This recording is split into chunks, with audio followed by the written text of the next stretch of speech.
KZN Tonight Podcast igama lami nguKinishando and namhlanje sihanjelwe sihanjele bisethu esikhulu babu Premier siwasitshela kabanzi about ukuthi iOSS abayenzile lana Umzumbe batholeni kubantu mabefika kubantu nanokuthi ama timelines okhona bazodeliver nini sekunesikhathi esiningi mavuso webhayi uhulumeni efika kubantu and then kube khona iphakamisa abayizayo but kugcine ngingafezekile yona into sibesibhekele Mphemba sakwamukela ku podcast yethu namhlanje.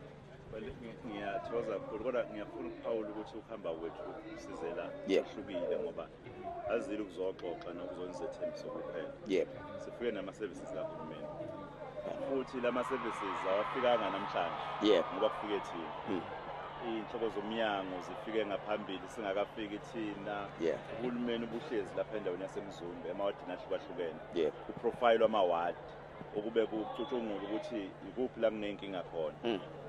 Ukuza la sihlangene khona sekulusiko lokuthi anibayikhulumela kodwa imbiko isiqoqiwe kuyakufanele kube khona ungenelela ngoba ke njenge cabinet uma siqoqile lo mbiko lo siyabuye siyohlala phansi phela siyothi umnyango nomnyango uphendula uzokwenza njani okuthinto umasipala nawo uphendula uzokwenza njani akuyona nje ingxoxo ukuthi kuzokhulunywa. Their services already akhona asemqoka ake ngenze isibonelo nje khona uHome Affairs abantu bayakwazi ukuthi bashintshe amapasi la to ama smart cards service lebe beyithatha uma ubona ama queues abantu abebenayo lapha kuyakhombisa ukuthi abantu bebengenayo indlela yokufinyelela ema-office kaHome Affairs kodwa ngenxa yokuthi uhulumeni uthe mawuza la wasondezela ama services sesikwazi ukuxoxana neHome Affairs ngoba ngibabuza ukuthi ngizobaqeda laba bantu bathi cha ngeke sibaqede ndunankulu kodwa siyathembisa sokuphinda sibuye sizoqhubeka.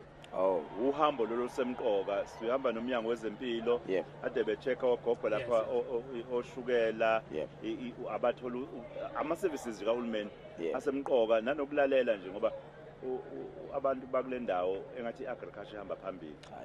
Njengoba sinangqongqosho agriculture ngiqale nje engadini lapha nekuseni abantu abalime more than 4 hectares ungasikona nje ukuthi besiyolunguza besibaphathele izithombo ezo 2000 sibaphathela amageja sibaphathela amathuluzi okusebenza ensimini ongqongqoshe behambeke amawadi ahlukeneke nakhona kukhona isupport abehambise ebantwini kodwa kubalekile ukuthi uhulumeni ufanele kuye ebantwini abantu bangagcina ukubona uhulumeni kwabe indaba kufanele uhulumeni bazi ukuthi makhulunywa ngondunankulu nangongqongqoshe kukhulunywa ngomuntu phakathi umuntu ongakhulumeka naye kuxoxiswane ngeenkinga zomphakathi kubanjiswane ngoba ikhwelo ekhulu engishaya emphakathini elokuthi ayikho indoda eyodwa eyokwenza umehluko esifundazweni kodwa sidinga ukubambisana sonke wonke umuntu uneqhaza masifuna ukwakha ngeke kwakho umuntu oyedwa kufanele sibambisane sonke sakhe kabusha isifundazwe sethu.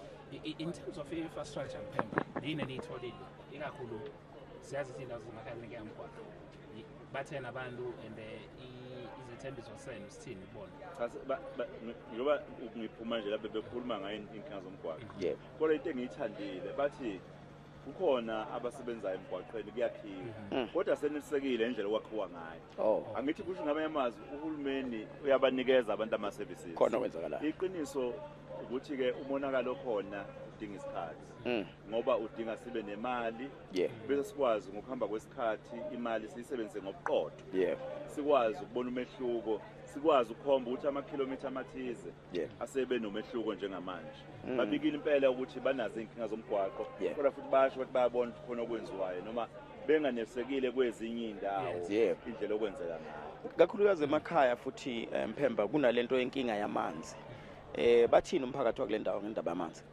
Inkinga yamanzi ikhona isifundazwe sonke sengize ngathatha isinqumo sokuthi ngibe nomkhandlu engosungulwayo wenqalasizinda ngayibiza imeyalezi eziphethe ama districts nama sectors ahlukene ngabiza nalaba abanemali ngaphezulu kwahulumeni ukuthi ngalokuthi omasipala banikeza ibudget ibencane kodwa kukhona amanye ama institutions akwazi ukufinance ama projects manje ngizama isifunda saZulu-Natal ukuthi sihambe lelo hambo lolo ngendlela ezodala ukuthi inqalasizinda yaZulu-Natal sibona ngempela ithuthuka njoba niyabona kuvele kuyaqhubeka kuningi okuthinta inqalasizinda kwenzakala kwaZulu-Natal kodwa ngiyafuna ukuthi nala emanzini ngempela sikwazi ukubuka ukuthi kuhamba kanjani ngoba sifuna omasipala uma benza imisebenzi le yokufakela abantu amanzi. Yep. Phela mayiphela project awaphumi phela abantu amanzi, abaphuzi phela abantu amanzi. Kungabi bikho ukuganga ukwenza iproject. Iphela iproject kodwa abantu abaphuza amanzi.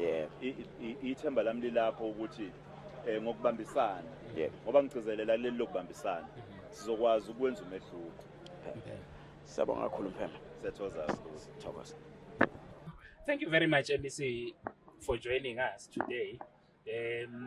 Unfortunately, we couldn't miss this opportunity to speak to you. You are a very busy man, and you're in charge of a very busy man. a busy man. You're in charge of a very strategic the department in the province, which is overseeing our finances. A lot has happened in the past 3 or 4 months, and people are asking questions regarding the KwaZulu-Natal schools nutrition tender. There are appeals, there are objections and everything. Please take us through what's happening right now and when should people expect a decision regarding this matter. Remember that this is one of the most topical matters in the province. So, Sidley, let me firstly put your followers into perspective. Yes. The current scheme and the current tender will continue until we've resolved this current situation. Okay. So I don't deal with the tender as such. It's dealt with by the Department of Education, and it goes through an evaluation and an award process. Then the suppliers or the tenderers are notified whether they were successful or not, and those individuals and those companies can then appeal if they're unhappy.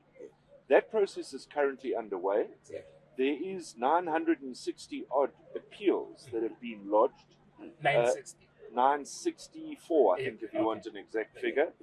Now, what I have to do as the treasurer, I have an appeals adjudication committee, which is an independent committee, which then goes through all of those appeals. Now, when you've got 964 appeals, it's a long process. We would estimate that process will only be concluded in November. That report will be submitted to me. I will then have to respond to the findings, notifying both the Department of Education and the Premier. Okay.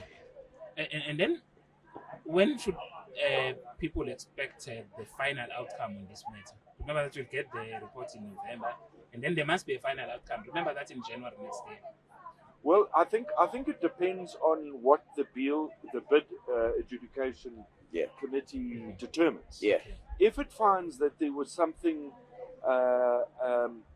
incorrect in the process, then there may be one of two things. There may be a forensic investigation. There may be some internal investigation.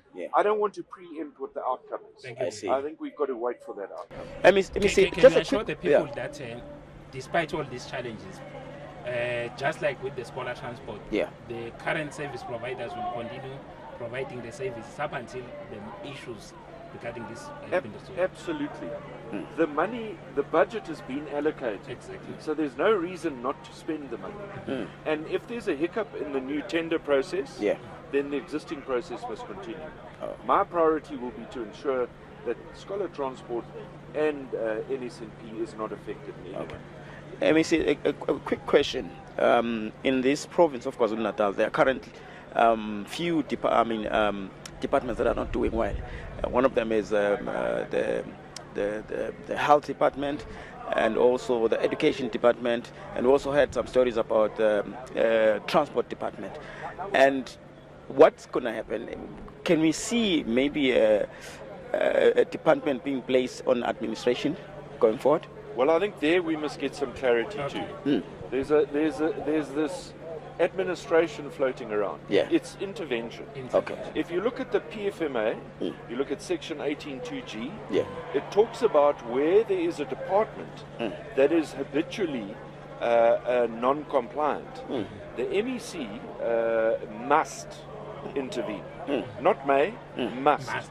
So if there's problems in a department, like the Department of Education, which has gone through Cabinet knows about it, the MEC of Education knows about it. 18.2G says the Provincial Treasury must intervene to try and resolve the non-compliance.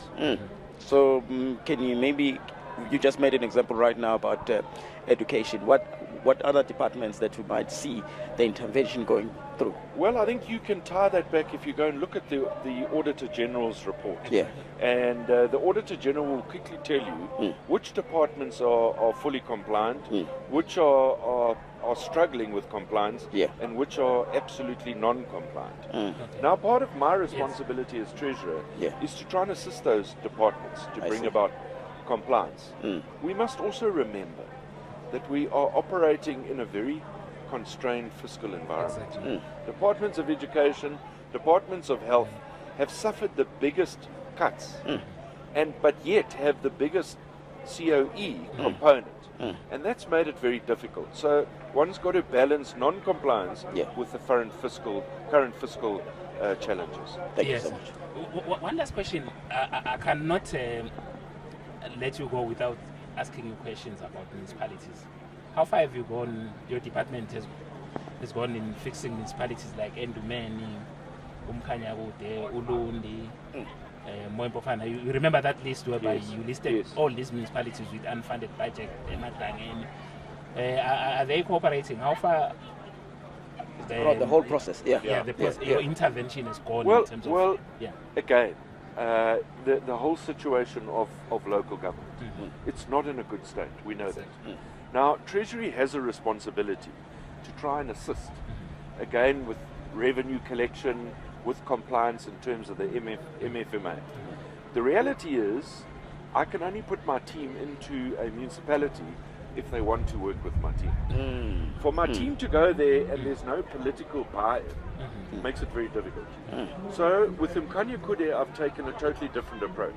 You'll remember I pulled my team out of it. Exactly. Because they were going down there, the officials weren't present, and we were incurring fruitless and wasteful expenditure.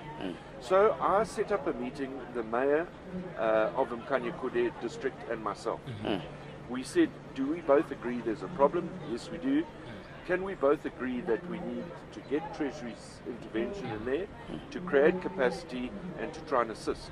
So what we've done now, for the first time I think it's ever happened, is we've got two political heads, one of a municipality, one of Treasury, saying, let's agree on the problems, let's agree on a way forward, then let's hold our officials to account to ensure that there's change. That is the process. The mayor is taking that process through to his council. Once that's signed, my Treasury team will be there, ready and willing to assist that municipality. Siyabonga kakhulu. Ndiyabulela nami.